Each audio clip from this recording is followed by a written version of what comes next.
Crazy, man. Crazy journey, crazy everything since I met Julia Wandel.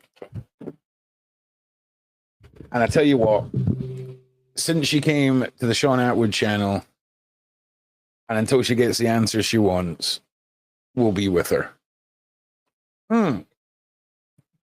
What about her mum and father? Exactly, D. Robinson. What about them? Can I just say, Louise Bennington,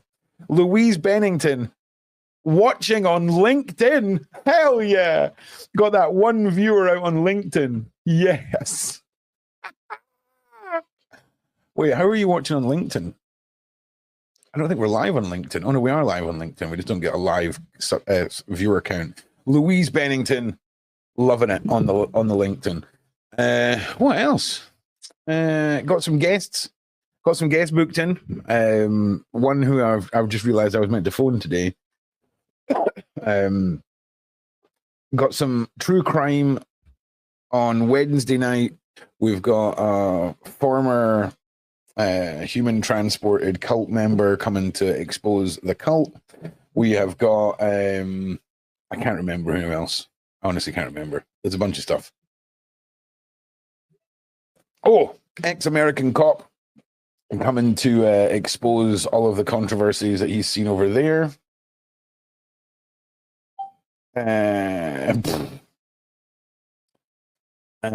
Oh, Uber, I just seen your message there, mate. Sorry. I'll join you soon. Yep, absolutely. The boss is just going to come back and join us, I think. So, again, there's so many things that I've been told, both from Julia and from supporters, and it's all kind of mashed into one big mess now in my head, and I can't remember what I can and can't say. So, do you guys want to throw any questions up here? Let me know. And just turn this volume down and see if it's these headphones. I think it is these headphones that I've been hearing. So, yeah. And again, for me, it's not about whether or not I think Julia is a famous missing child. It's irrelevant to me. There's another person on LinkedIn. What is happening here, Larney? What is happening? Freaking 2 for 2 on LinkedIn, people. This is crazy. What was I saying? I can't remember what I was saying. Does she have good counsel, good lawyer? I mean, she seems happy with her lawyer. Where's my comments gone? Tracy, I can see your comments. I can see that comment. Is our Julia in a safe space? She's in prison.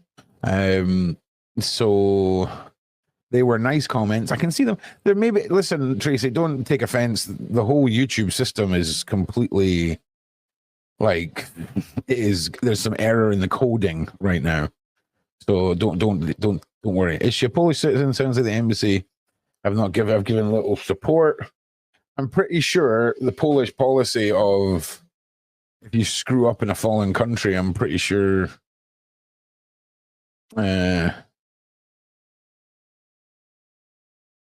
Gary, I don't think so. How we doing, Joe Wilkinson? I read your comment earlier about how funny would it be if we were all sitting listening to that famous missing girl talking about sausages and beans. I thought that was a belter. But again, for me, it's not about... It's only about getting Julia answers, you know? And this should never have gotten to the point where any other family outside Julia's own family... How we doing, Lindy Lou? Should have been held responsible for this. You know? The statements that were made by Julia's mum and stepdad were that they'd done everything they could for her when they were raising her. But then you look at the evidence that Julia's presented, and to me, it paints a very different picture. You know, and indeed one that has got so much controversy over the top of it that they felt the need to flee. Who the hell goes into hiding when their daughter is arrested in a foreign country.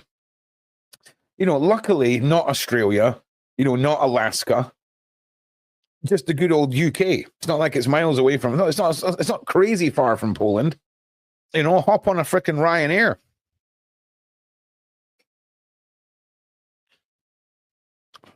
Yeah, I don't know. I don't think so. Plus, you've got to remember the rules don't apply to Julia because of the special circumstances of the other people involved in this case. Welcome back, Mr. Attwood. Yeah, that totally caught me by surprise. I'd done 2 hours with Juliet Bryan and then another half an hour. And but I would have loved to have spent that time with Julia. And I wish next time I'll be more prepared, because I thought I was about to do another 2 hours with Epstein's niece, but she is actually postponed. So I needed to call her and get some food real fast. Hence, that's why. But so Epstein's niece is postponed till next week. But God bless Julia. I mean, she sounded like she's doing so much education and research and programming in there and reading the law and human rights stuff. A lot of people go to prison and it is so stressful. Sadly, the majority of them end up taking substances. Where I was housed, 90% were injecting the brown. 2/3 had hepatitis C from sharing dirty needles. And these are people with childhood trauma, and the trauma is compounded and the stress is so high, they turn to substances. And it sounds like that Julia is turning it into the educational opportunity of a lifetime, because she sounded like she was on fire and she had so much knowledge about the law and human rights and what they're doing to her in the. So I was really impressed. Yeah, and that's without the internet. Do you know what I'm saying? Yep. Still manages to find a way to level up. I mean, she's been really stressed. Like, she's been really worried. And now she's sort of gotten into her head that because she feels like there's so little evidence that they don't really have a right to be holding her. And she's sort of freaking herself out a bit with some stuff. And that's why today she really wanted to come on, let everybody know that she, again, I want to reiterate, has not been self-harming, is not in any way feeling like she wants to unalive herself, does not feel violent or enraged towards anyone, and doesn't want to harm anyone, including herself. I just want to reiterate that again for her. And yeah, it's just a lot for her on some days. But she sounded empowered, Sophie's saying, and that's so true. It's such a stressful environment. It is an unimaginable world that people cannot even comprehend unless they've been in there. Right. And sadly, a lot of people don't even care until they get a family member in prison, a son or a daughter gets busted with some substance or other. And next thing, they're calling home to pops saying, I need to get some bail money because my cellmate's got a padlock in a sock and he's trying to stick it in me. I need to get 5,000 to get out. And then I need to get a lawyer. And then the nightmare begins for the entire family, like it did with my family. It's a unknown world. I mean, when I started my blog, John's Jail Journal, I asked the guards, how are you guys getting away with dead rats in the food, cockroaches calling us at night times, guards murdering mentally ill prisoners? They even murdered a blind prisoner who failed to show his ID. I said, how are you guys getting away with all this?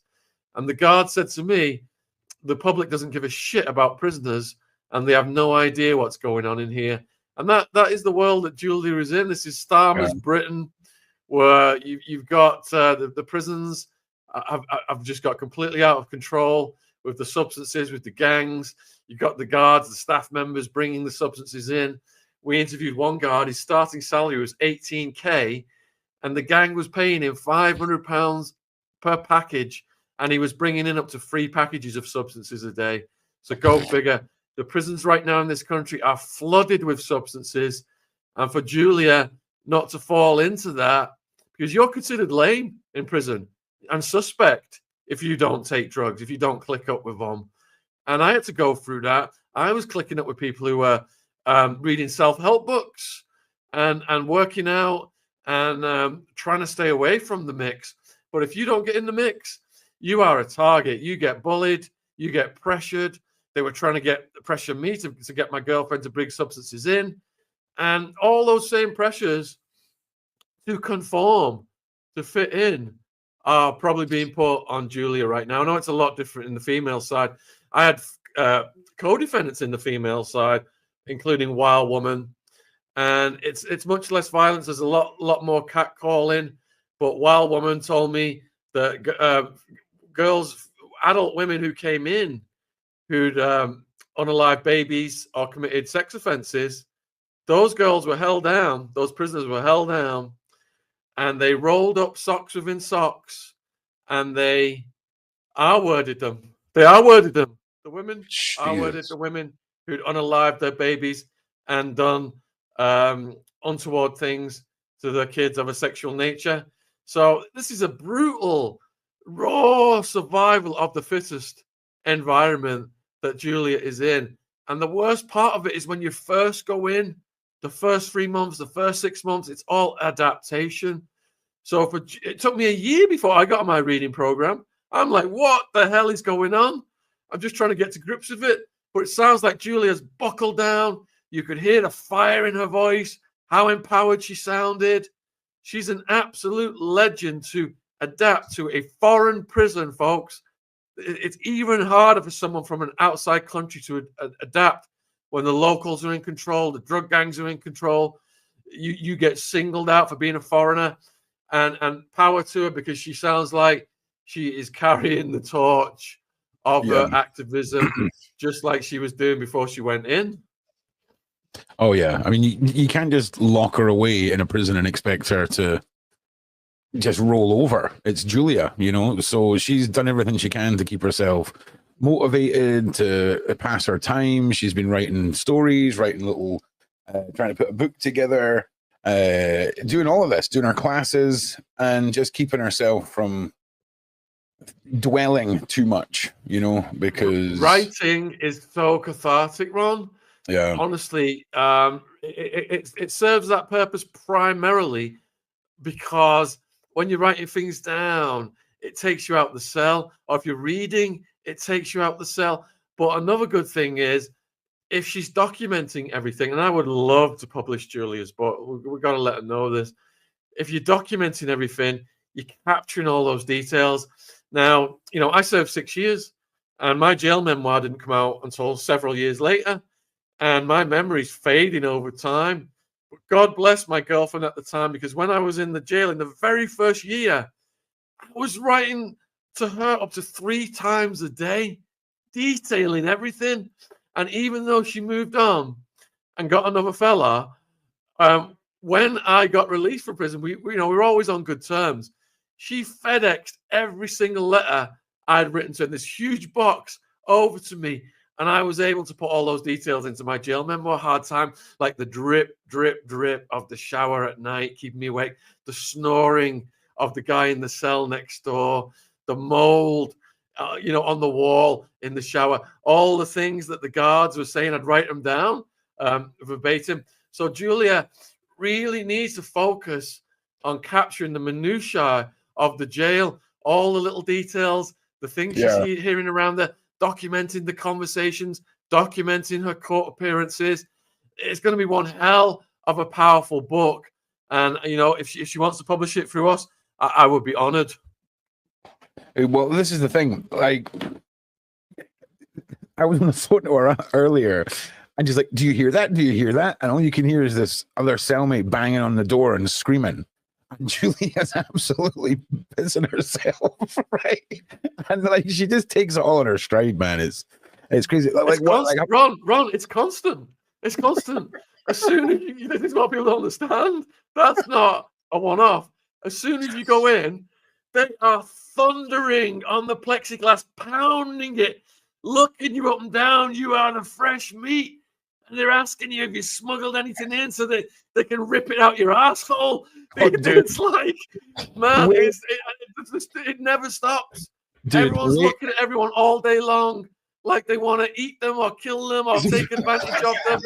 Everyone's working out, looking at the guy next to him. I got to get bigger than him because I might be in a fight with him tomorrow. Everyone's just probing for weakness. It doesn't stop. The din, Ron, the din goes all day long. Every other sentence where I was housed was MF this, F that, MF this, F that. And this is how I came to love classical music.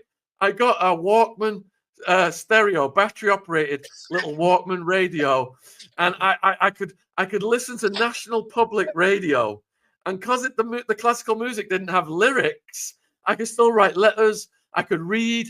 So I've got the classical music on, walking out the mofo this, I'm gonna F your mama this, I'm gonna mofo this all day long. I've got the classical music on, blocking it out, and every now and then some classical music came on that I had to stop writing. I had to stop reading.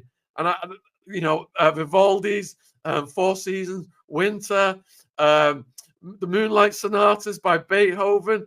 And I just started to learn classical music because I was listening to it for 6 years on my Walkman. Yeah. I just have this vision of like the movie of your life where you're sat down at your little desk, right? Chaos erupting around you with Vivaldi as the soundtrack playing as you're writing. It's just trays are getting thrown across your head in slow motion, but nothing can sway you from your ability. Too good. Dude, seriously, Ron, there'd be a dude walking past my cell window with like he's like ballied up with like sheets and towel stuff he's wrapped around his head, with a 12-inch shank just going past the window on his way. And I'm just kicking back on my bunk, listening to Four Seasons, Vivaldi, reading some Tom Wolfe. Just another day at the office. Nah, that's too much. That's too high stress for me. That's too much of a high stress situation. And this is why the T-Bone interviewing T-Bone now after he's been out for 31 years, who I met in prison. Oh, yeah, how did those interviews go? He's reminding me, he's like, you were there, man. You were there. He tells a story about a guy who got raped by a dumpster. You remember that dumpster? You were there. I'm like, oh my God, I was there. So you can watch that interview and watch Shaun having like traumatic flashbacks throughout the entire episode. Jesus. That's wild though. Yeah, I meant to ask you, how did that go? How's he doing now he's out? Like what's So T-Bone has done, it's an almost 3-hour podcast. And it's kind of a hodgepodge of just stories from his life as an intro to all of the new viewers. But if you go back to when I first came online, which was 2004, John's Jail Journal was the blog. 2007 was the YouTube channel. T-Bone was one of the very first people I started writing about, especially his fight stories, because he's had as many fights as Michael Thompson, the AB leader, who went viral on the channel. And he describes the action in the same kind of immaculate detail. So we're going to, after this one podcast with Tim, we're going to do a whole series taking us throughout his entire life. So I'm back doing a pre-record with him tomorrow. And I've also got an MK Ultra survivor coming on tomorrow. I did 2 hours with Juliet Bryant today, Epstein survivor. She was on fire. She's living in a secure compound. She's got attack dogs. All the survivors. It's been a shockwave about what happened to Virginia. But she's carrying the torch. Wait. She lives in a secure compound. Yeah, in South Africa with attack dogs. They were all bouncing around for the whole of the interview. I mean, you would though. I'm just saying. You definitely would. Fucking badass, man. A posse of Dobermans, did you just say? Yeah. Do you know a fun fact about Dobermans? They're one of the only breeds of dog that will creep up on you like a tiger or a lion will from behind, just not barking, not growling. They'll approach you slowly and just bite you in the back of the neck. It's wild. The littlest one was howling behind her like a wolf periodically. Nice. I mean, I'm not being funny, but I mean, you definitely would. I mean, if you're a survivor of anything like that, I mean, a compound and some guard dogs is the bare minimum. So I was speaking to Epstein's niece for some of the conversation with Julie. So I did miss some of it. What was she saying about trying to get her meds? Are they Is it she ain't got nothing coming? That kind of attitude. Yeah. Thank you, Bailey, for the super chat. So yeah, she's been complaining that they've not been giving her sufficient meds for some of the things she needs medicine for. She's been in a lot of pain, and she feels like this is the next phase of them trying to break her down. Because it's almost like they've started to turn the tap off for her, and it's every month they turn the pressure up pre-trial. I remember writing home to my family saying every month it feels like there's a vice permanently on my head, but every month they tighten it a little bit just to increase the pressure. Because I was pre-trial for 26 months, and because we weren't cooperating, they were just absolutely trying to lean on us. 1 year in, they doubled my charges. So I went from facing 100 years and 25 to life for serious drug offender status to 200 years. They stopped my girlfriend from visiting me a year in. She was my lifeline. She was visiting me 3 times a week. And they charged her with prescription pills found on the day of the SWAT team raid a year earlier that didn't have a written prescription right next to them, which is a class 6 felony.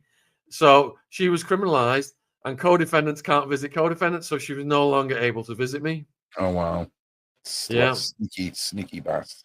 Like that is proper low tactics. It really is. They are low. There's bigger criminals in the justice system than the criminals in the prison system.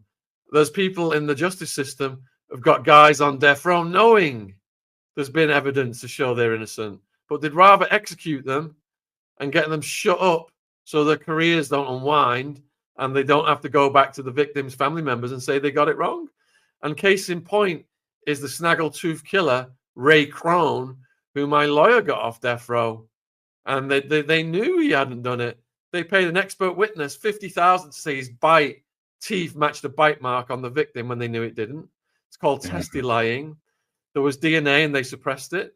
My lawyer forced the state of Arizona to give the DNA up through federal court.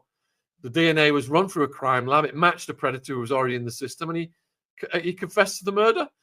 Ray, poor old Ray, who didn't murder this waitress. He'd been at the bar that night, but he went home and he was with his mum when the murder happened. His mum almost had a heart attack in the courtroom. Poor old Ray was on death row for over 10 years. He was within days of execution, stays of execution coming in. And when he got released, they didn't even give him an apology. There's bigger criminals in the justice system than are in the bloody prison. I'm telling you firsthand.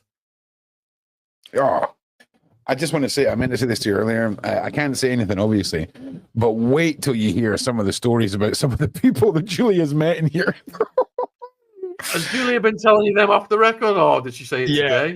Yeah. No. I've been here, and since she's been in there, she's kept me updated with all of the interesting characters, and I cannot wait. I just cannot wait until she's out and she can talk about it, because some of them are just unreal.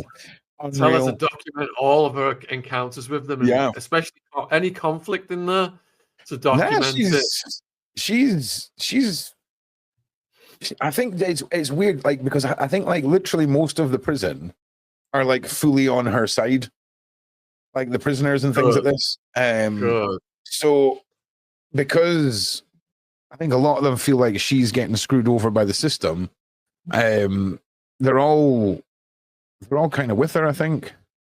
Good. So I've put it this way: I've not heard any phone conversations about any horrible worries or nasty stuff or bullying or anything. So he's been very lucky. For all the people in the chat who are asking about Julia's contact details, I'm going to put them in the description box right now. You can write to her. I'm going to put how you can email her. I'm not. What's the mechanism to send money to her on? Do you know? I'll get Stephen to send that over to me, and then I'll stick it in the description. Let's get that up there. Yeah, or Stephen, one. Those are the two that I know will have the correct information. Okay, I've put all I that mean, in the description. I've probably got it, but and the Facebook group to free Julia. You can get a lot of information through that. That's been put in the description box as well. The playlist for all of Julia's podcasts, which are back up. The link, Julia's link trees there, and some other links as well. So yeah, mail is gold, viewers. Honestly, like I would watch people. The guard comes in, he does his mail call. So in the real world, you just get your mail right at your door. That doesn't happen in prison. The mail comes into the prison address. It goes through the guards to the mail officer. The mail officer and the guards, they're allowed to like search through things and x-ray things and mess around with things and repel things, reject things. You don't put your return address on it, it's rejected. You don't put the person's prison number on it, it is rejected. You put anything in that envelope other than a letter, it is rejected. They just love rejecting stuff. So by the time your mail has gone through all that, it might take a couple of days, it can take weeks, and then it eventually goes to the officer where you are housed. When the officer comes to your building, sometimes they distribute it. It depends on the security level. They may distribute it in the day room, off a table, like mail call, everybody crowd around. If it's higher security level, they have to come door to door. And you see the prisoners, everyone's at the door looking at the officer. And when the officer goes past, it's like their hearts are broken that they didn't receive a little love in the mail.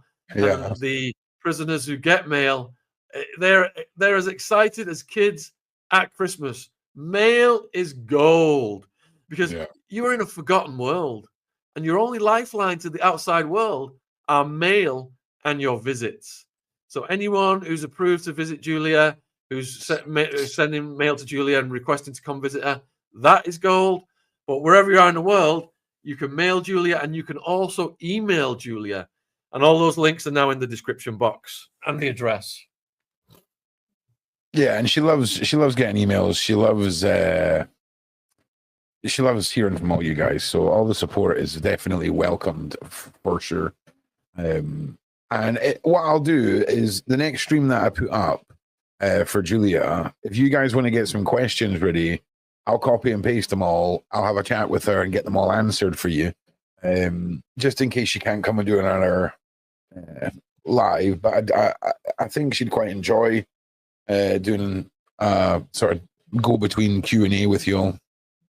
She absolutely would, Ron, because when my blog started in 2004, I didn't have any internet access in prison back then. There was not many. A phone in prison was rare, but because my parents started the blog, what they would do was they would ask the blog readers to put questions in the comments, and then they would print out the comments, and they would send the comments into the prison, and all the prisoners would pile into my cell.